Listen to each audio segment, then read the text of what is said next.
لو انت او انت من اللي بيحبوا الاكل البيتي الفلاحي فالفيديو ده علشان النهارده معانا تجربه جامده من جروب اميره البداوي للاكل البيتي. بصراحه انا بقالي كام يوم داخل الجروب، وكل يومين كده الاقي حاجات جميله تنطق من الصور، فطير وعيش وقرص وستريبس وكبده وشاورما، والصور بسم الله ما شاء الله شكلها يفتح النفس وبتنطق بتقول لك تعالى كلني. فقلت خلاص كفايه فرجه ولازم اجرب. فالنهارده جبت لكم كل حاجه في قسم المخبوزات: قرص ساده وعجوه وعيش فلاحي بتاوي وفطير مشلتت بالزبده الفلاحي والقشطه البلدي. زي ما انتم شايفين الاسعار هتلاقوا قدامكم على الشاشه. وزي ما قلت الجروب مش مخبوزات بس، عندهم قسم خاص للاكل الجاهز على التسويه على طول. بيبقى عندهم حاجات متبله جاهزه على التسويه، في ستريبس وكفته وكبده وبانيه وسمك متبل، واوقات كمان بيعملوا محشي وحاجات كتير حلوه هنجربها ان شاء الله في حلقه تانية لوحدها. وتابعوا الحلقه للاخر عشان تعرفوا سؤال حلقه النهارده، عشان ان شاء الله تشاركوا في السحب الخاص بجائزه الفيديو ده. ان شاء الله هتلاقوا شروط السحب كلها مكتوبه تحت في صندوق الوصف او في اخر بوست مثبت على صفحه القناه على الفيسبوك. فيلا بينا من غير ما نطول عليكم نبدا حلقه النهارده. صل على محمد. صل على محمد. السلام عليكم ورحمه الله وبركاته. ازيكم يا جماعه، عاملين ايه؟ اهلا وسهلا بيكم في فيديو جديد مع رشيد. صلوا على النبي، اللهم صل وسلم وزد وبارك على سيدنا محمد وعلى اله وصحبه اجمعين. وادعوا لاخواتنا فرض عزه في سوريا وفي السودان وفي كل مكان، وادعوا لوالد جميع المسلمين بالرحمه والمغفره. زي ما قلت النهارده ان شاء الله هنجرب المخبوزات من جروب اميره البداوي للاكل البيتي. هسيب لكم ان شاء الله لينك الجروب بتاعهم تحت في صندوق الوصف. فنبدا اول حاجه بالقرص. زي ما قلت جايب قرص ساده وقرص بالعجوه. فنقول بسم الله ونفتح ونطلع كده قرصتين. ادي كده شكل القرص زي ما انتم شايفين، قرص مسمسمه كده صغيره شويه وريحتها حلوه جميله بسم الله ما شاء الله. ونبدا اول حاجه بقرصه العجوه. زي ما انتم شايفين كده شكلها من قريب بسم الله ما شاء الله، شكلها حلو كده ومحندقه. تحت كده نقول بسم الله، شكلها كده من جوه بسم الله. طعمها حلو، نكهتها جامده ومظبوطه. القهوه بتدوب في البوق زي العجوه بتدوب في البوق زي الكريمه كده، وطعمها حلو قوي. طعم قرص العجوه حلو، فاجئني بصراحه. ناخد واحده كمان بسم الله. يعني هي عاجبني فيها انها مش تخينه قوي، فهتحس بطعم العجوه فيها كده، وطعم العجوه فيها مش ناشف، طعمها خطير. نخش بقى على القرص الساده. زي ما انتم شايفين شكلها كده من قريب بسم الله ما شاء الله كده، ايه طريه وهشه كده. شايفين شكلها عامل ازاي من جوه بسم الله. طعمها حلو وريحتها حلوه. ممكن تاكلها لوحدها او ممكن تاكلها مع حته جبنه بيضه كده بسم الله، مع كوبايه شاي وانت قاعد في البلكونه بقى وتعيش. نخش بعد كده بقى على العيش اللي عندهم، اللي هو العيش البلدي الفتاوي الفلاحي، اللي هو العيش المدور. زي ما انتم شايفين كده الرغيف بسم الله ما شاء الله، العيش طري وجميل بسم الله ما شاء الله، ريحته حلوه جميله قوي. دوق كده لوحده بسم الله. طعم حلو جميل. ده محتاج له بقى ايه؟ محتاج له بقى طاجن باميه من اللحمه او طاجن لحمه بالبصل، هيبقى خطير. بس انا ما عنديش طاجن لحمه بالبصل وما عنديش طاجن باميه من اللحمه، فقلت نجربه باللحمه المفرومه. طبعا اللحمه المفرومه دي انا مجهزها ليه؟ اللي متابعني عارف انا مجهز اللحمه المفرومه ليه بسم الله. طعم العيش جامد. من احلى العيش البتاوي اللي كلته. ممكن برضه تجيب حته كده وتفرش عليها حته جبنه كده بسم الله، وتحط عليها بقى كده ايه حتتين لانشون، وتقفل بقى سندوتش كده وتجيب كوبايه شاي وقول بسم الله. السندوتش ده عيشك جامد، بسيط وسهل لذيذ، مش محتاج اي تعب. مسميه هو والاندومي رفيق العزاب. نخش بعد كده بقى على الفطير. زي ما انتم شايفين كده الفطيره هي مقسماها 3 ارباع، مقسماها 3 ارباع ايه. الفطيره هي مقسماها 4 ارباع. هي الفطيره عندها بتكون اكبر من كده، بس انا لو قلت لي اعمل لي فطيره صغيره ليا الله الريحه تحفه. شكلها كده بسم الله ما شاء الله، ايه زي ما انتم شايفين كده ده ربع من الارباع. يعني ممكن تتخيلوا بقى انتوا الحجم من نفسكم. لونها جميل وشكلها حلو وريحتها تحفه. وزي ما انتم شايفين كده بسم الله ما شاء الله طبقاتها كده ومليانه زبده كده من جوه، ولونها بسم الله ما شاء الله لونها اصفر وبيلمع وجميل. ناخد حته كده ندوق بسم الله. ريحتها حلوه قوي وجميله بسم الله. طعمها تحفه وباين فيها طعم الزبده والقشطه، طعمها حلو قوي وجميل. بصراحه تتاكل لوحدها مش محتاجه حاجه تانية معاها. ولكن فطير فلاحي يبقى لازم يكون معاه عسل وطحينه او جبنه حادقه، فاحنا هنجربهم الاثنين. نخش على الجبنه حادقه الاول بسم الله. دي جبنه حادقه بقى ايه، جبنه حادقه مظبوطه يعني زي ما الكتاب بيقول بسم الله. الفطيره بتدوب في البق، طعمها مع الجبنه الحادقه فلاحي فلاحي. نجربها برده مع العسل بالطحينه بسم الله. نقلب كده الاول العسل في الطحينه وبعدين خد يا باشا لقمه كده. شايفين الجمال بسم الله.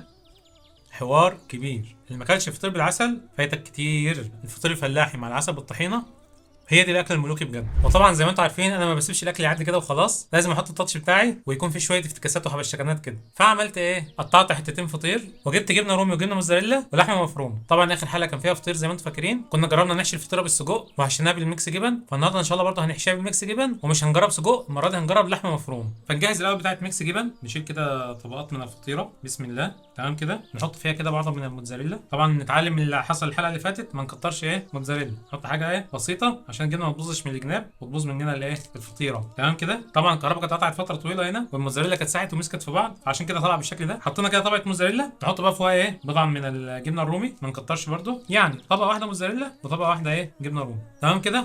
ونقفل بقى ايه هنا كده. دي بقى بتاعت الايه الميكس جبن. نخش بقى على الثانيه، دي بقى نقطعها ايه رقتين، ادي وش كده رقه كده، ودي رقه كمان كده. تمام كده. هنعمل ايه بقى؟ هنحط تحت بقى جبن برده، ما نكترش، حاجه بسيطه كفايه قوي كده. جبنه موتزاريلا نحط برده كده ايه حتتين جبنه رومي، نحط فوقها بقى ايه رقه الفطيره، ونحط بقى كده ايه بضع من اللحمه المفرومه، عاملها انا بخلطه برده نفس الخلطه بتاع السجق. بسم الله. حطينا كده شويه لحمه مفرومه، بقت عامله شبه الرقاق باللحمه المفرومه. تمام كده. ونغطيها بقى ايه كده كده. بقى عندنا فطيرتين، واحده ميكس جبن واحده ميكس جبن باللحمه المفرومه. فنجرب اول حاجه ميكس جبن، نحطها في الميكرويف لغايه ما الجبنه تسيح واجيبها ونجربها. ادي كده شكل فطيره الميكس جبن زي ما انتم شايفين، الجبنه ساحت بس سخنه قوي. فنقطعها كده بسم الله. القطعه ماشيه فيها كده زي الزبده. بسم الله. شكلها كده من قريب، عايز اقطعها لكم بس مش هعرف برضه، سخنه. بسم الله. طعمها حلو قوي وجميل. سخنه بس جميله. عايز اخليكم الجبنه تمط. بسم الله. شايفين؟ بسم الله. بسم الله ما شاء الله مليانه زبده، ولما سخنت طعم القشطه طبعا فيها اكتر. احط بقى فطيره اللحمه المفرومه في الميكرويف ونيجي نجربها مع بعض. وجبنا فطيره اللحمه المفرومه زي ما انتم شايفين كده، شكلها حلو وجميل بسم الله ما شاء الله. ونقطع كده بسم الله. سخنه سخنه سخنه سخنه سخنه سخنه موحوحه زي ما انتم شايفين كده ايه لحمه مفرومه، وتحت منها بقى الجبنه ايه ساحت كده، عايز امسكها بس مولعه. بسم الله. الفطيره لما سخنت طعمها بقى احلى بكتير. كالعاده طبعا معروف الفطير وهو سخن بيبقى احلى من وهو بارد. طب دي هناكلها ازاي دي؟ شكل الفطيره كده زي ما انتم شايفين دول كده. بسم الله. حكايه يا جدعان حكايه. بسم الله. خطيره بس مش عارف اتكلم، سخنه خطيره الفطيره، حاجه كده تفتح النفس وتسطل على طول. وبكده نكون وصلنا لنص القصه، ولسه باقي نص القصه الثاني. بصراحه جروب اميره البديوي والاكل البيتي الطعم عندهم جميل ومظبوط. لو نفسك رايح الاكل فلاحي، فطير مشلتت وقرص وعيش وطعم زمان وجوده زمان، هات من عندهم وانت مغمض. بصراحه الحاجات النهارده كلها عجبتني، والقرص اللي بالعجوه طعمها حلو وجميل، طعم العجوه كده عامله زي الزبده. وزي ما قلت اكتر حاجه عجبتني فيها انها مش تخينه، نسبه العجوه مع القرص مديه توازن حلو. فبصراحه قرص العجوه كانت خطيره عجبتني. العيش البتاوي بسم الله ما شاء الله كان جميل وحلو النهارده، رقيق كده وطري وطعمه حلو وجميل. والفطيره بالزبده بسم الله ما شاء الله برده كان طعمها حلو. بس احلى حاجه عجبتني في حلقه النهارده هي القرص بالعجوه. وانتوا كمان اكتبوا لي تحت في الكومنتات ايه الحاجات اللي جبتوها من هناك وعجبتكم. زي ما قلت ان هم عندهم قسم تاني للاكل الجاهز اللي هو بيبقى جاهز على السوا على طول، بيبقى عندهم شاورما والستريبس وكبده وبانيه وسمك فيليه وشويه حبشتكنات برده كده من المطبخ المصري. ان شاء الله باذن الله هجمعهم مع بعض في حلقه ثانيه مخصوص واجربها واقول لكم رايي فيها بصراحه. ما تنسوش تعملوا لايك واشتركوا في القناه وفعلوا الجرس عشان يوصلكم اشعار اول ما الحلقه تنزل. وهديه النهارده من كلام النبي صلى الله عليه وسلم، صلى الله عليه الصلاه والسلام، ما رواه الترمذي في الحديث الحسن من حديث ابن مسعود رضي الله عنه انه قال: قال رسول الله صلى الله عليه وسلم: لقيت ابراهيم ليله اسري بي فقال: يا محمد أقرئ أمتك مني السلام، وأخبرهم أن الجنة طيبة التربة عذبة الماء، وأنها قيعان، وأن غراسها سبحان الله والحمد لله ولا إله إلا الله والله أكبر،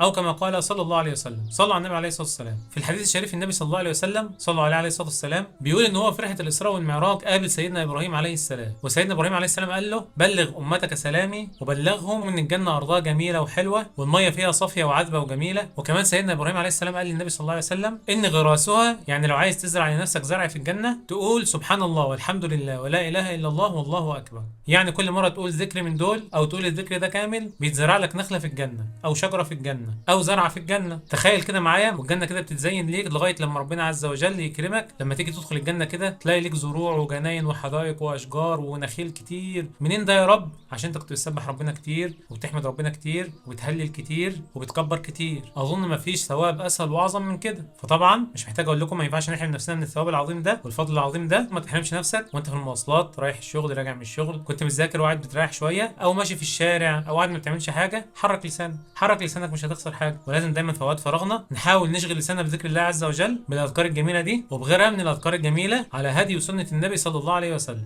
وهتيجي يوم من الايام هتلاقي ثواب عظيم وفضل عظيم عند الله عز وجل. ودي كانت هديه النهارده من كلام النبي صلى الله عليه وسلم. وكده نكون وصلنا لنهايه حلقه النهارده. ان شاء الله الحلقه تكون عجبتكم. ما تنسوش لو عجبتكم الحلقه تعملوا لايك للفيديو واشتركوا في القناه وفعلوا الجرس واشتركوا في صفحات القناه على مواقع السوشيال ميديا. لو لينكات صفحات القناه موجوده تحت صندوق الوصف. وسؤال حلقه النهارده الخاص بالسحب على جائزه الفيديو ده اللي هتجاوب عليه لو اسمك طلع في السحب مش هتكتبه في الكومنتات ايه الحاجه اللي كانت مميزه النهارده في فرص العجوه وقلت انها عجبتني. اللي يعرف الاجابه يخليه فاكرها عشان ان شاء الله لو اسمك طلع في السحب هتجاوبني على السؤال ده في الخاص عشان اعرف ان كنت شفت الحلقه كلها ولا لا. وعشان تعرفوا شروط السحب هتلاقوا شروط دخول السحب مكتوبه كلها تحت في صندوق الوصف او في البوست المثبت على صفحه القناه على الفيسبوك. سبحانك اللهم وبحمدك اشهد ان لا اله الا انت استغفرك واتوب اليك. اشوفكم ان شاء الله حاجه جايه على خير والسلام عليكم ورحمه الله وبركاته. صل على محمد.